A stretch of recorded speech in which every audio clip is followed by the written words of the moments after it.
Bible की आंखों के साथ देखने में, और वो चीजें हमारी स्पिरिट में घर कर जाती है, ये एक बिगेस्ट शैतान का हथियार बन जाता है।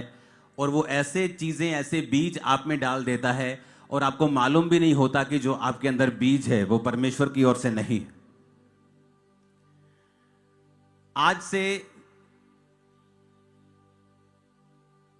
आई थिंक 17 साल पहले की बात होगी, नहीं 15 साल पहले की, 2009 के करीब एक जगह मेरा क्रूसेड रखा गया, बड़ी मीटिंग रखी गई। तो उस मीटिंग की परमिशन ले ली गई, ग्राउंड देख ली गई और हमने मीटिंग की तैयारी शुरू कर दी। टेंट लगना शुरू हो गया, मीटिंग वाला दिन आ गया और वहां पे एक बहुत बड़ी भीड़ आई लड़कों की और सारा टेंट फाड़ दिया। हम मीटिंग नहीं होने देंगे, ईसाई लोग अपना काम करते हैं, ये करते हैं, धर्म, जो उनकी रटी रटाई बातें होती, 4-5 साबित नहीं कर सकते वो, क्योंकि यीशु मसीह धर्म बदलने नहीं आए, हमें मालूम है।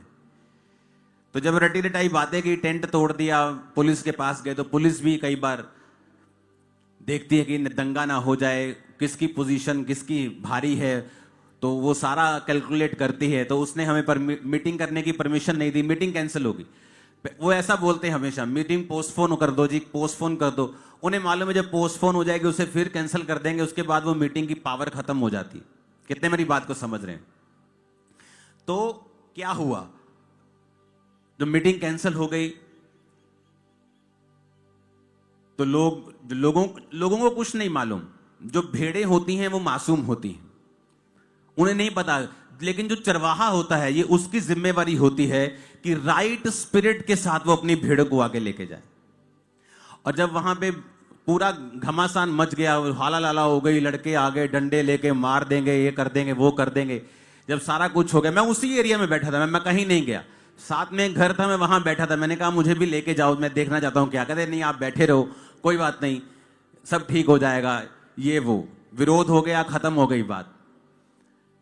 उस मीटिंग के 13 साल बाद जिस व्यक्ति ने उस मीटिंग का विरोध किया था वो एमएलए के इलेक्शन में खड़ा हुआ। सुनो, विरोध किया। अब उसे ये नहीं मालूम था तब कि यहां पर परमेश्वर का इतना काम होगा। अब उस एरिया में सारे हैं ही क्रिश्चियन, 50% ज्यादा वोट क्रिश्चियन लोगों की है। प्रभु का काम नहीं बंद हुआ, मीटिंग नहीं हुई तो क्या हो गया, वहां पे परमेश्वर का सुसमाचार फैल रहा है, लोग एक दूसरे को यीशु मसीह के बारे में बता रहे हैं।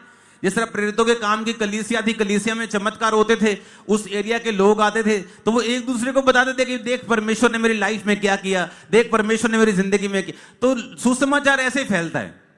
तो जब वहां पे 13 साल बाद वो खड़ा हुआ तो उसने चर्च में मैसेज भेजा कि मैं माफी मांगना चाहता हूं, क्या आप मुझे माफ करेंगे? मुझे डर लग रहा है कहीं मैं आपके पास आऊं तो आपके लोग मुझे पीट देंगे, मारेंगे, क्योंकि मैंने आपका विरोध किया था, सबको पता है कि मैंने आपका विरोध किया था, मैं शर्मिंदा हूं, मैं आके माफी मांगना चाहता हूं।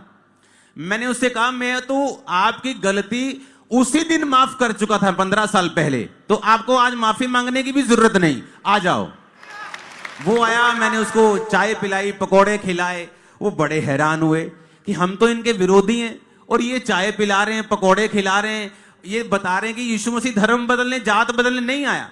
मैंने कहा अगर मैं आपका विरोध करूं तो जब मैं मसीह का विरोधी था और अगर कोई मेरा विरोध करता, मुझे कोई जेल में डालता या मेरे खिलाफ कोई केस करता तो मेरे अंदर गुस्सा आता। मैं सोचता नहीं अब इनकी ऐसी की तैसी, तो मैं कभी मेरा जीवन परिवर्तित ना होता, मैं कभी नहीं बदलता।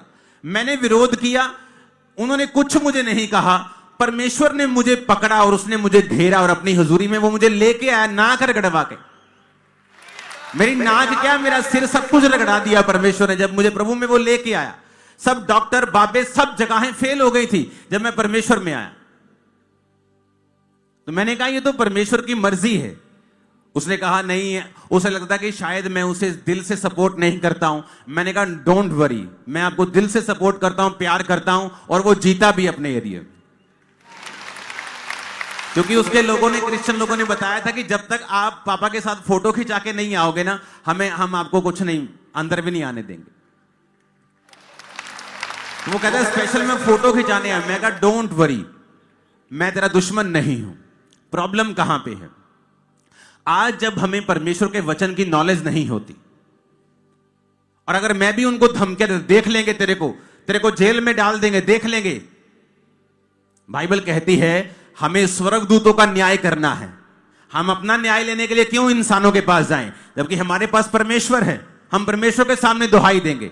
आपको स्वर्गदूतों का न्याय करना है, तो ये संसारिक लोग आपका क्या न्याय करेंगे? कितने मेरी बातों को समझ रहे हैं? क्या आप कानून का सहारा ले सकते हैं? हां, ले सकते हैं,